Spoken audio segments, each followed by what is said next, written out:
Lumago ang kita ng content production at distribution ng ABS-CBN Corporation sa 12.59 billion pesos nitong 2025, habang bumabari ng recurring net loss nito. Ayon sa ulat, nakatulong sa pagtaas ng kitang advertising dahil sa election-related spending at mga primetime program gaya ng FPJ Batang Quiapo, Incognito, Saving Grace at TV Patrol.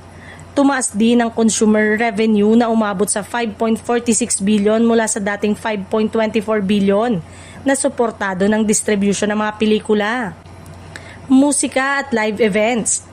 Malaki rin ang naging ambag ng world tour ng BINI na umikot sa 14 na lungsod sa iba't ibang bansa.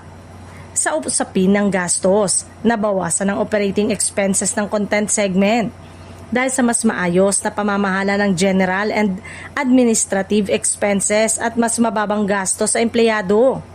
Kahit mas maraming concert at events ang isinasagawa, nakatulong pa rin ang pagtitipid sa kabuuang operasyon ng kumpanya.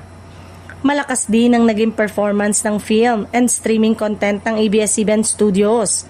Nangunguna ang Star Cinema sa box office noong 2025 sa pamamagitan ng mga pelikulang Call Me Mother, Meet, Greet and Buy at My Love Will Make You Disappear.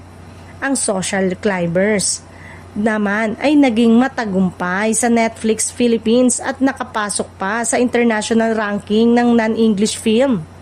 Sa digital side, patuloy ang paglago ng ABS-CBN sa online platform, umabot sa all-time high and direct-to-consumer revenue, habang tumaas din ang direct advertising sales. Lumampas rin sa 12 billion ang views ng ABS-CBN Entertainment YouTube channel at muling inilunsad ang I Want na naghatid ng mas maraming subscribers dahil sa mga bagong original shows.